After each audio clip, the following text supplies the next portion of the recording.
Là, je voyais comment ça se passait. Je découvrais comment on lavait l'eau. Il n'y aura pas de jeu de mots.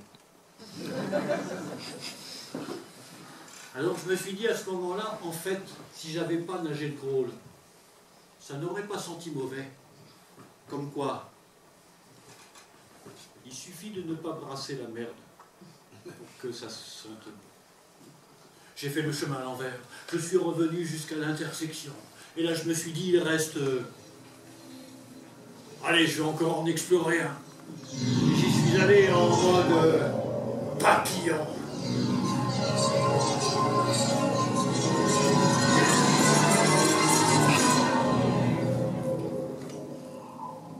Mais peu à peu, au fur et à mesure où je nageais, au fur et à mesure, il me semblait que j'entendais des bruits que je n'avais pas entendus auparavant. Des bruits sourds qui atteignaient la profondeur de l'eau. Et je suis remonté à la surface. Et à la surface, j'ai vu des éclairs.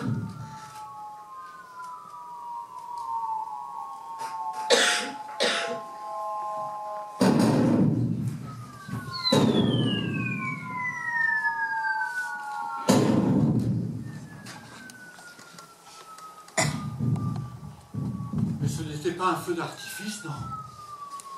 J'ai vu des hommes sortir de terre, fusil, baïonnette à la main, qui marchaient droit devant. Devant eux, il y avait des fils de fer barbelés, et de l'autre côté, il y avait d'autres hommes qui sortaient des tranchées. Tous de rouge, ils étaient. Eux aussi avançaient. Et voilà qu'ils s'étripaient. Et voilà que certains tombaient au sol. Ça hurlait. Certains ne bougeaient plus. Une odeur de poudre. J'avais remonté le temps. J'assistais à la première guerre, la grande guerre 14-18. Ces soldats qui montaient à l'assaut et qui laissaient leur peau. Tous ces soldats morts.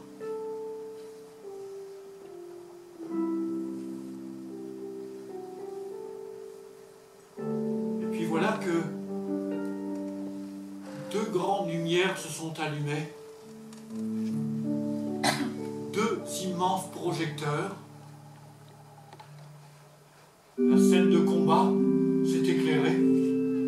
Et là, j'ai vu les hommes se relever. J'ai vu les hommes se donner la main. J'ai vu les hommes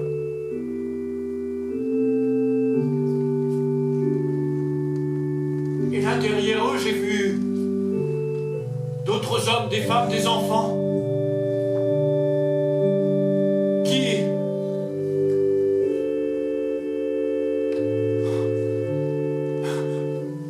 j'assistais à une reconstitution, à une commémoration, un spectacle quoi, sur la Première Guerre mondiale. Et derrière les gradins, j'ai vu un grand vaisseau de pierre.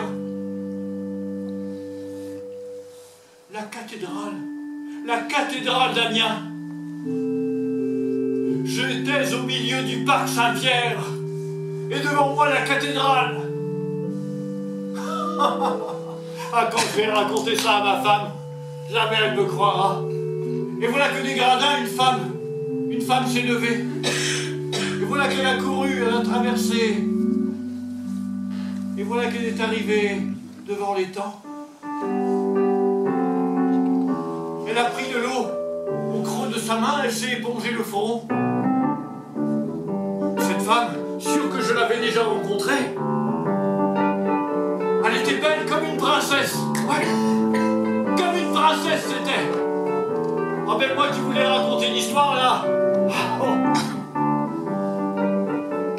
Autour de son cou il y avait un fil. Et suspendu au fil il y avait un pendentif représentant un ange. Sur une de ses mains, un crâne. Et sur l'autre,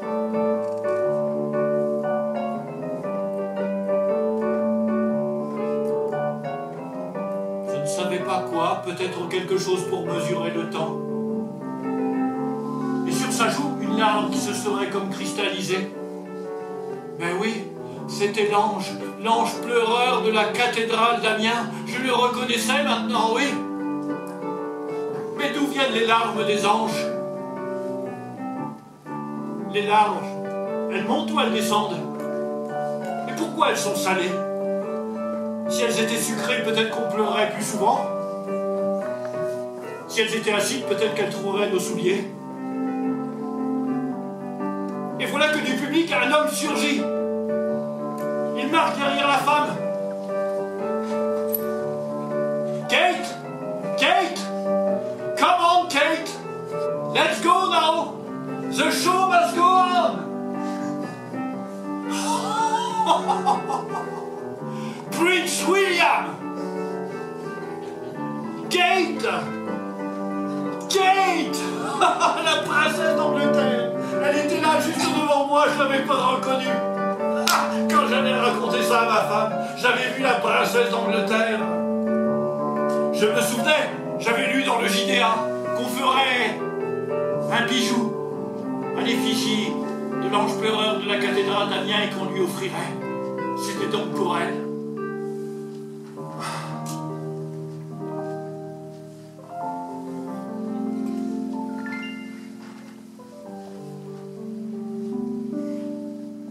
Je suis revenu jusqu'à l'intersection.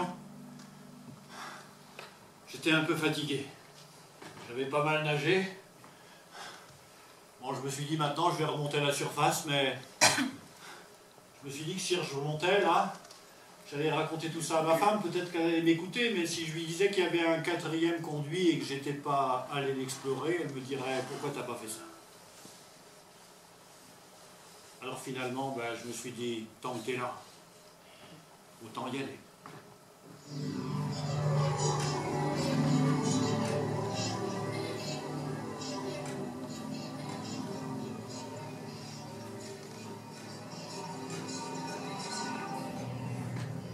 J'ai nagé un long moment, et puis quand j'ai remis la tête à la surface de l'eau, j'ai vu devant moi un homme, nu, avec des longs cheveux qui lui tombaient au bas du dos. Il avait un morceau de charbon à la main et il dessinait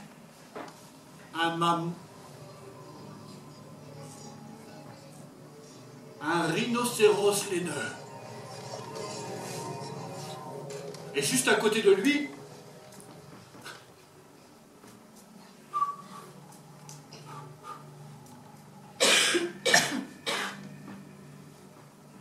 une mère et son petit.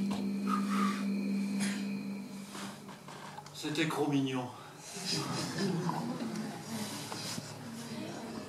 Et puis peu à peu, les hommes ont disparu. Je ne voyais plus que des grands singes, des primates sur 2 pattes.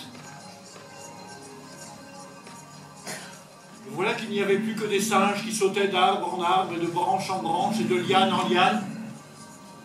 Une couleur, un flamant rose, une girafe. Les animaux de la terre entière que je voyais là devant moi.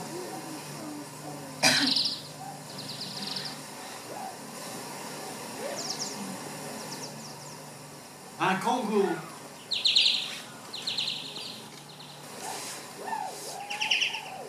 Et peu à peu,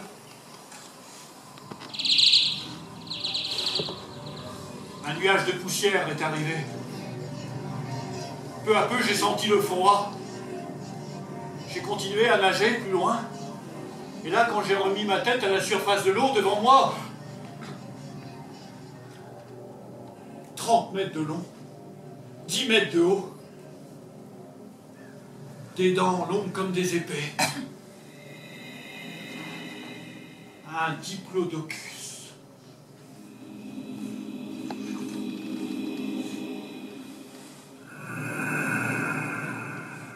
Deux tyrannosaures qui s'étripaient. Un stégatosaure 2 autres qui jouaient à courte branche, les tirages aux ors. Un autre qui se cognait sur tous les arbres qu'il croisait, le myrotosaure, et son chien Rex qui le suivait. Et une maman dinosaure qui racontait peut-être la préhistoire à son petit.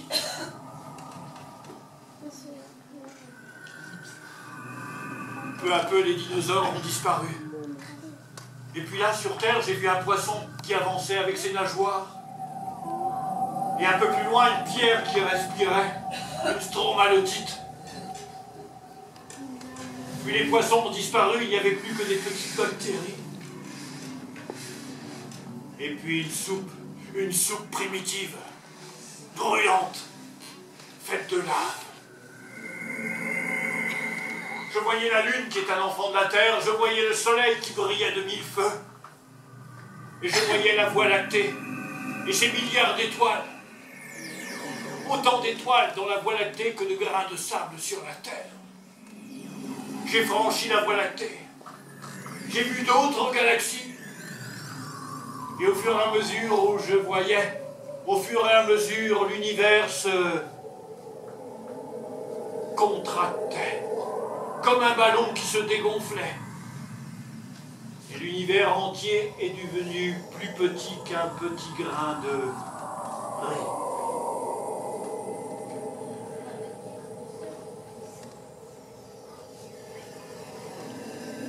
J'étais arrivé au Big Bang, là où tout a commencé. Le Big Bang, l'étincelle première, 13,7 milliards d'années. J'avais remonté le temps. Alors je me suis dit, je vais rentrer chez moi, je vais raconter à ma femme que j'ai vu le Big Bang, alors là,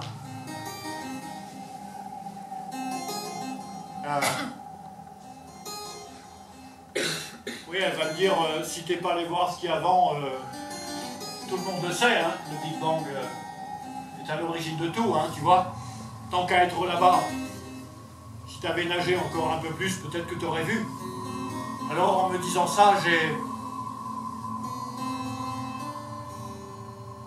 Et j'ai vu, et je sais, ce qu'il y a avant le Big Bang.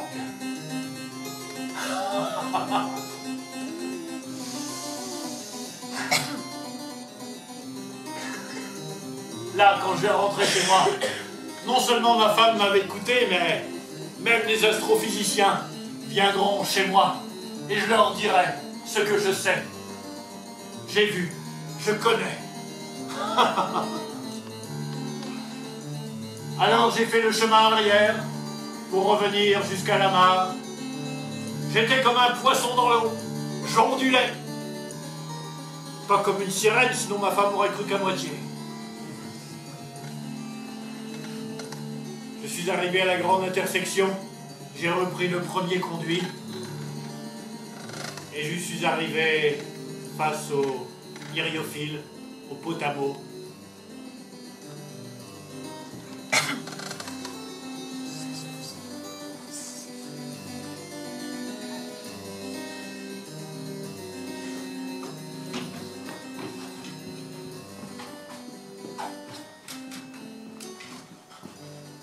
Et là, devant moi, j'ai vu un monstre, avec des yeux énormes, des mandibules, des dents bien acérées, un monstre, et quand il s'est approché de moi, la bouche ouverte, je me suis vu dans ses yeux.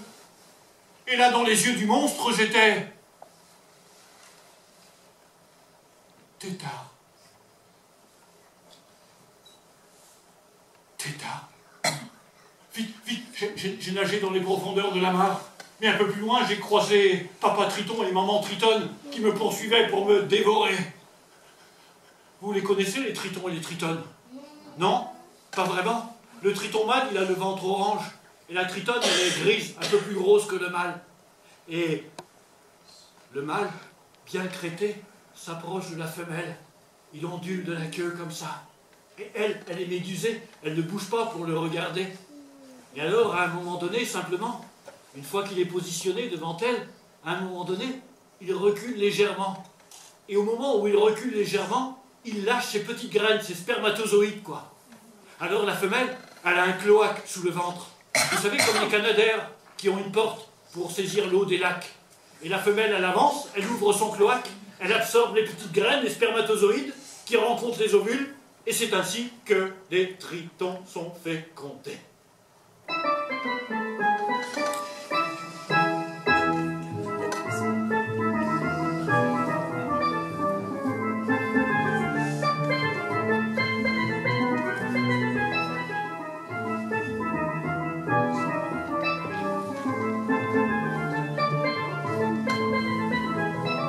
Vous savez quoi? Ils font l'amour sans se toucher.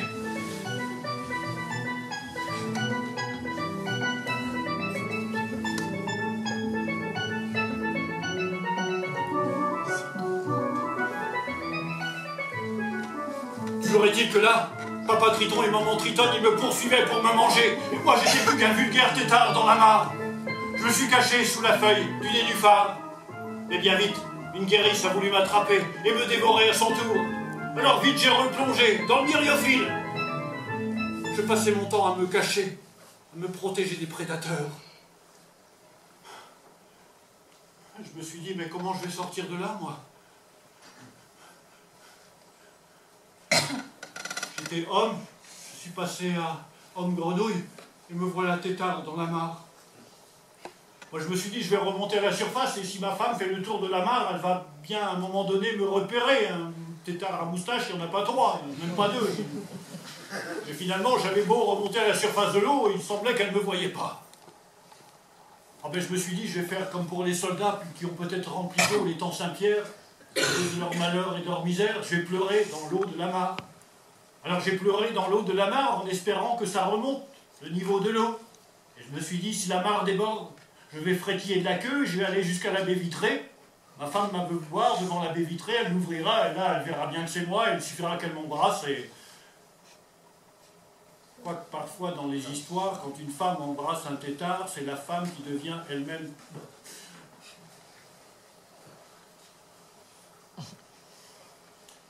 Heureusement, un jour, il y a des enfants qui sont arrivés. Vous connaissez les enfants? Oui. Et que font des enfants quand ils sont autour de la mare?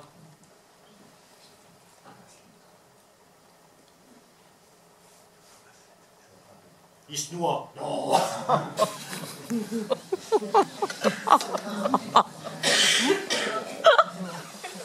Ceux qui osent rire, je prends leur nom.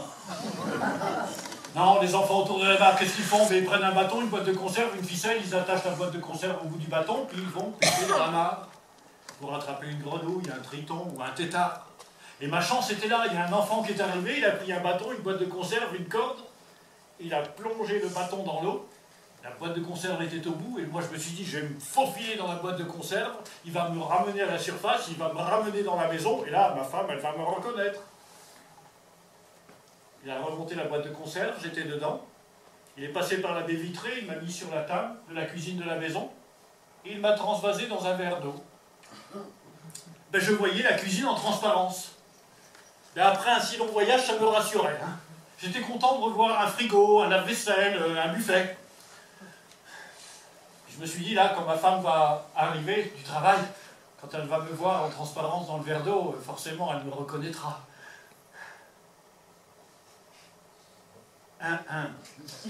Simplement, quand elle est arrivée, j'ai tout de suite vu qu'elle était pressée.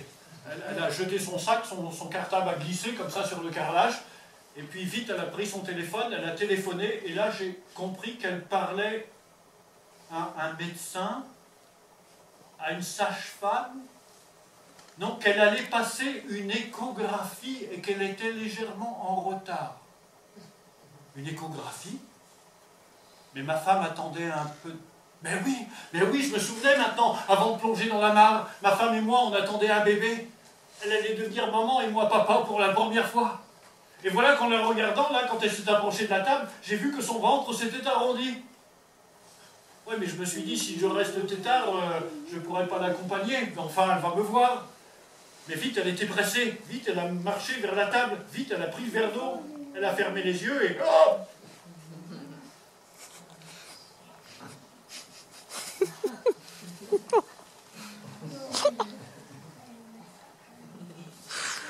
J'étais sur la langue de ma femme. Bon, je me suis dit, elle va ouvrir la bouche, je vais ressortir par là, sur le carrelage, elle me retrouvera, mais quand j'ai vu l'armée de dents blanches, là, qui avait devant moi, je me suis dit, si elle referme la bouche à ce moment-là, écrabouillé. Bon, je me suis dit, c'est pas grave, je vais faire le chemin de l'autre côte.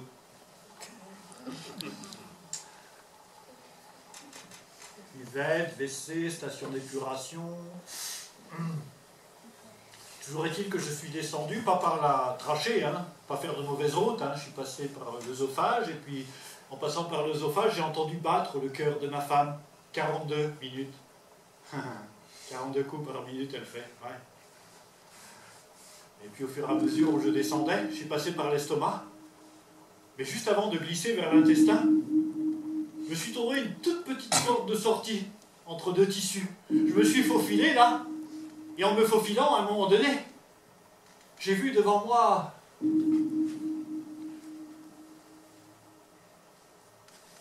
une bulle translucide, remplie de liquide amniotique. Et au milieu de cette bulle, un espèce de petit haricot, avec un cœur gros, qui battait.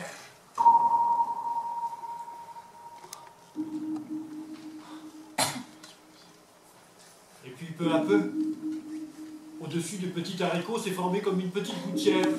Et la gouttière s'est ensuite refermée. Je savais que c'était tous les nerfs principaux qui y passeraient.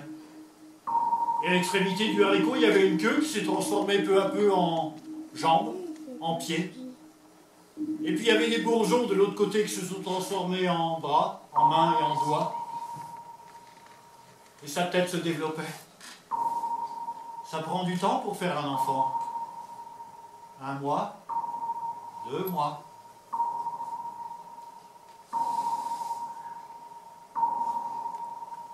Au 5e mois, je l'ai vu, il tétait son pouce. Ouais. Et puis à un moment donné, il a attrapé le hoquet. Il était comme un poisson dans l'eau. Il nageait, lui, de toutes les manières. 6 mois, 7 mois. Au 7e mois, j'ai vu son visage tout entier, sa bouche, son nez, ses yeux et ses paupières qui se sont levées. Et à un moment donné, il s'est retourné pour me regarder.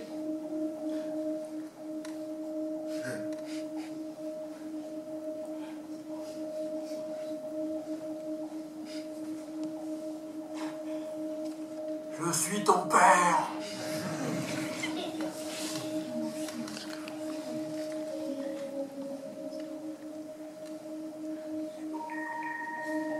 Il n'a pas parlé parce qu'il ne pouvait pas, mais je l'ai vu s'agiter.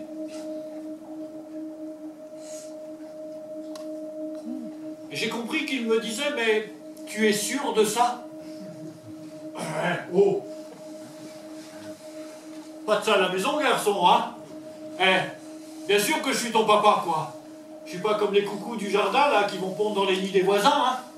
Qui sont prêts à former leurs œufs de la couleur et de la taille pour imiter les œufs des autres oiseaux. Non, non, je suis ton père.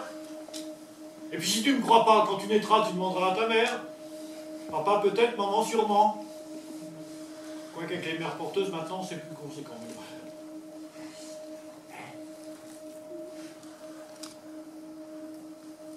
Quand tu sortiras de là, hein, tu diras à ta mère, quand tu pourras parler, qu'il faudra faire une petite césarienne pour m'extraire, d'accord? Hein? Tu y penseras. Et comme ça, je te retrouverai. Je pourrai être porté comme un vrai père, quoi. Hein? Tu lui diras quand tu sortiras, d'accord?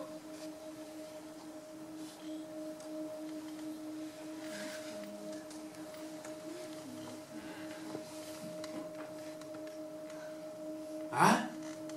Quoi? Tu veux pas sortir de là?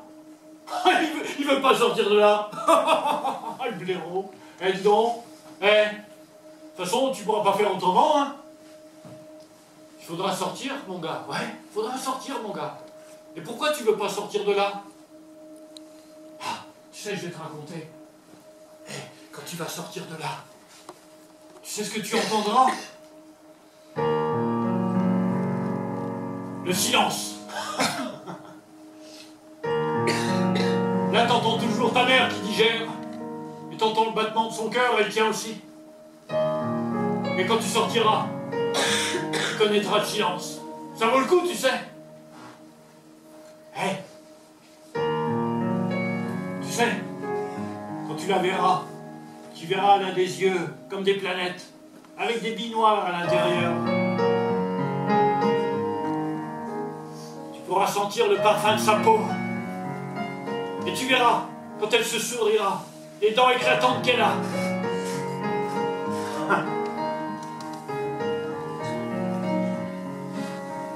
On t'emmènera à la mer, ouais. Pieds nus, tu marcheras sur la plage. Si tu trouves des coquillages, tu pourras en choisir un et le ramener chez moi. Tu le poseras sur l'étagère dans ta chambre.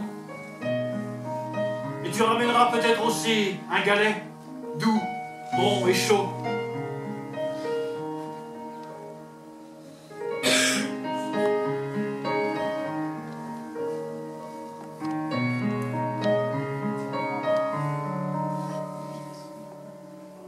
Il n'avait pas l'air très convaincu. Attends, j'ai d'autres idées. Tu vas voir. Tu vas voir que tu vas finir par sortir de là. Écoute un peu ça. Je t'inviterai à aller à l'anniversaire de Médiadine. Ouais, je t'inviterai.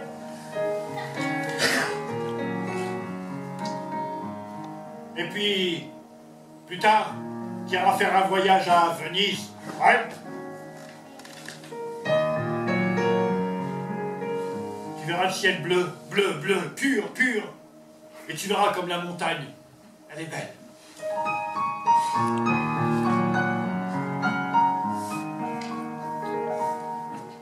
Tu verras, tu vivras le présent intensément.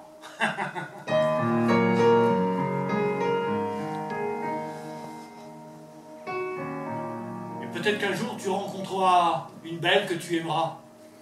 Et tu pourras l'enlacer au milieu des dunes.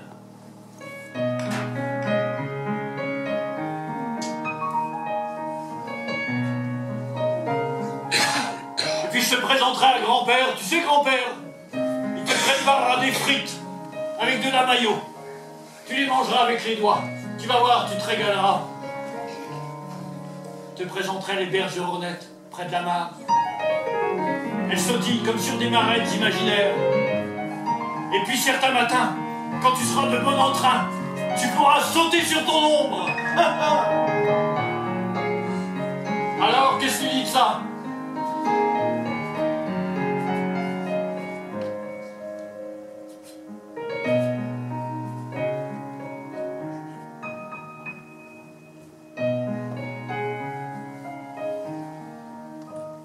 Il me demandait si j'étais vraiment né.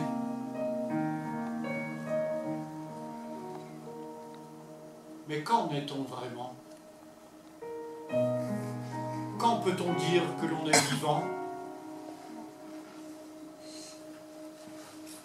Je réfléchissais à la question qu'il m'avait posée. À ce moment-là, j'ai senti une énorme contraction.